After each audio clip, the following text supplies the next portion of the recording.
Hello guys, আসসালামু আলাইকুম। কেমন আছেন সবাই? আমি পিয়াস আছি আপনাদের সাথে টেক মগজের পক্ষ থেকে। হাজির হয়ে গেলাম আপনাদের সামনে নতুন একটি স্মার্টফোনকে নিয়ে। আজকে যে স্মার্টফোনটি রিভিউ করব সেটি হচ্ছে Realme Narzo 34G। সো এই ফোনটি 5G ভেরিয়েন্টও আছে। সো এই 5G ভেরিয়েন্টের রিভিউটি আমাদের চ্যানেলে আপলোড করা আছে, আপনারা চাইলে দেখে আসতে পারেন। আই বাটনে লিঙ্কটি দিয়ে দিব। এই ফোনটির বেস ভেরিয়েন্ট 464GB, এটি আপনারা 12,500 টাকায় পাবেন। সো এই প্রাইজে এই ফোনটি আপনাদেরকে কী অফার করছে সে সম্পর্কে আজকে আমরা আলোচনা করব। সো চ্যানেলে যারা নতুন আছেন প্লিজ চ্যানেলটি সাবস্ক্রাইব করে নেবেন। চলুন ভিডিওটি শুরু করি।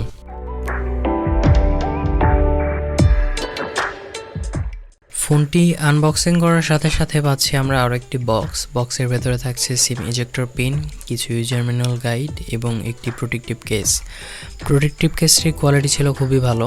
এরপরে থাকছে ফোনটি, এরপরে আমরা পাচ্ছি একটি 30 ওয়াটের চার্জার এবং একটি টাইপ সি কেবল। ফোনটির লুকস এবং ডিজাইনের কথা বলতে গেলে ফোনটি পুরোপুরি সেম Realme 8 5Gর সাথে এবং Realme Narzo 35Gর সাথে, কিন্তু ক্যামেরা মডেলটা একটু চেঞ্জ করা হয়েছে এবং ফোনটির বডিও পাচ্ছেন আপনার প্লাস্টিকের এবং পেছনে ব্যাকপার্টটিও দেওয়া হয়েছে প্লাস্টিকের।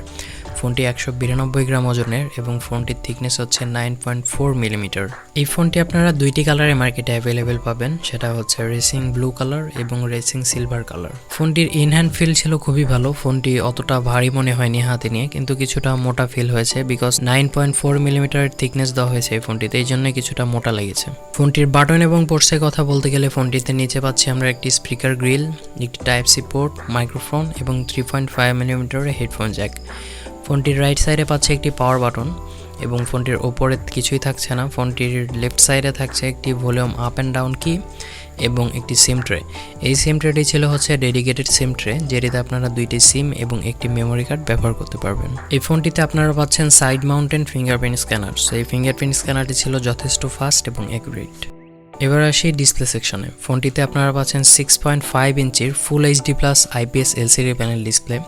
এই ডিসপ্লেটিতে ব্যবহার করা হয়েছে 19 হার্জের রিফ্রেশ রেট। এই ডিসপ্লেটিতে আরও পাচ্ছেন আপনারা 580 নিটসের ব্রাইটনেস এবং এই ডিসপ্লেটির রেজুলেশন দেওয়া হয়েছে 1080x2400 পিক্সেল।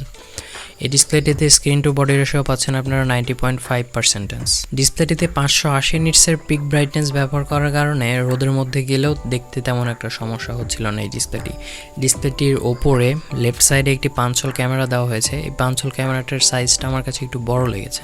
ডিসপ্লেটির চিন এবং ব্যাজেলের পরিমাণ ছিল স্বাভাবিক, চিনটা একটু বেশি ছিল, ব্যাজেলটা মোটামুটি স্বাভাবিক ছিল। ডিসপ্লেটির মাল্টিমিডিয়া এক্সপিরিয়েন্স ছিল অ্যাভারেজ টাইপের, অতটা ভালোও বলবো না বা একদম খারাপ তাও বলবো না, মিডিয়াম টাইপের ছিল। এই প্রাইজের অন্যান্য ফোনগুলো যেমন Redmi Note 10 ফোনটির সাথে আমরা কম্পেয়ার করেছি। সো আপনারা স্যাম্পলটি দেখতেই পাচ্ছেন যে দুইটি ফোনের ডিসপ্লের মধ্যে কতটা ডিফারেন্স। সো এটা আই থিঙ্ক একটা সফটওয়্যার আপডেটের মাধ্যমে ফিক্স হতেও পারে, জানি না ফিক্স হবে কিনা।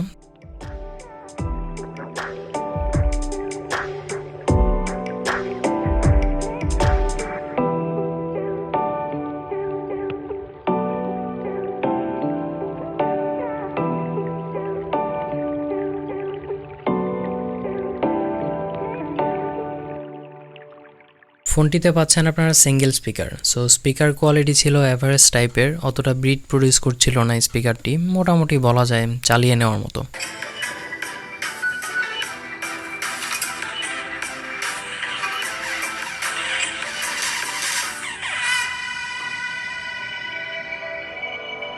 ফোনটির ব্যাটারি সেকশনে আপনারা পাচ্ছেন 5000 mAh একটি বিগ ব্যাটারি এবং এই ব্যাটারিকে চার্জ করার জন্য বক্সে প্রোভাইড করা হয়েছে 30 ওয়াটের একটি ফাস্ট চার্জার।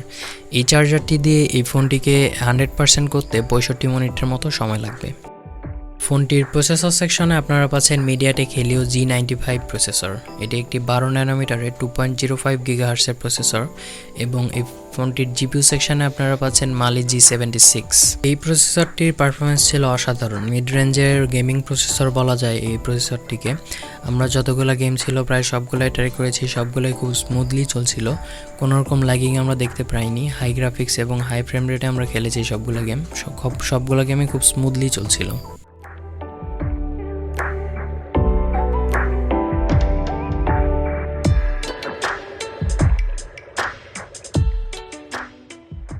এই প্রসেসরটি থেকে আমরা 3,55,000-এর মতো অ্যান্টিটু বেঞ্চমার্ক স্কোর পেয়েছি, যেটা আমার কাছে মোটামুটি খুবই ভালো লেগেছে। ফোনটির র্যাম সেকশনে আপনারা পাচ্ছেন DDR4X র্যাম এবং স্টোরেজ সেকশনে পাচ্ছেন UFS 2.1। এই ফোনটি আপনারা দুইটি ভেরিয়েন্টে মার্কেটে অ্যাভেলেবেল পাবেন, সেটা হচ্ছে 464 এবং 6128। 464 ভেরিয়েন্টটির প্রাইস রাখা হয়েছে 12,500 টাকা এবং 6128 ভেরিয়েন্টটির প্রাইস রাখা হয়েছে 14,500 টাকা। ফোনটিতে আউট অফ দ্য বক্স আপনারা পাচ্ছেন রিয়েলমির লেটেস্ট UI 2.0 এবং অ্যান্ড্রয়েড 11। এই ইউআইটি ছিল যথেষ্ট ফাস্ট এবং অ্যাকুরেট, কোনো রকম ল্যাগিং আমরা দেখতে পাইনি। তবে কিছু ইউজলেস অ্যাপস ছিল যেগুলো আপনারা আনইনস্টল করে নিতে পারবেন, কোনো রকম সমস্যা হবে না।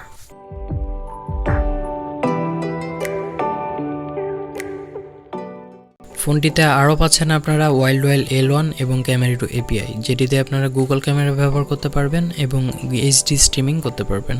ফোনটির কানেক্টিভিটি সেকশনে আপনারা পাচ্ছেন dual 4G volt, wifi calling, Bluetooth 5.0, career aggregation এবং ডুয়েল ব্যান্ড ওয়াইফাই। ফোনটিতে আপনারা পাচ্ছেন triple camera setup. Main camera হিসেবে ব্যবহার করা হয়েছে 48 মেগাপিক্সেলের একটি ক্যামেরা, যার অ্যাপারচার f1.8, 2 মেগাপিক্সেলের একটি ম্যাক্রো এবং 2 মেগাপিক্সেলের একটি BMW লেন্স ব্যবহার করা হয়েছে, যাদের অ্যাপারচার f2.4। ফোনটির সেলফি ক্যামেরা হিসেবে পাচ্ছেন আপনারা 16 মেগাপিক্সেলের একটি ক্যামেরা, যার অ্যাপারচার f2.1। এটি সনির একটি IMX সেন্সর। এই ফোনটির রিয়ার ক্যামেরা বা মেইন ক্যামেরা দিয়ে আপনার 4K 30 fps, 1080p-তে 30, 60 এবং 120 fps-এ ভিডিও রেকর্ড করতে পারবেন। আর ফোনটির সেলফি ক্যামেরা দিয়ে আপনারা 1080p-তে 30 এবং 120 fps-এ ভিডিও রেকর্ড করতে পারবেন। সো ফোনটির ক্যামেরা কোয়ালিটি ছিল মোটামুটি ভালো। আমরা ফোনটি দিয়ে অনেকগুলো ছবি তুলেছি, সবগুলো থেকে ভালো ডাইনামিক রেঞ্জ পেয়েছি এবং ডিটেলস পেয়েছি। সো এক কথায় বলা যায় যে এই ফোনটির মেইন ক্যামেরা সেটি খুবই ভালো একটা পারফরমেন্স করেছে।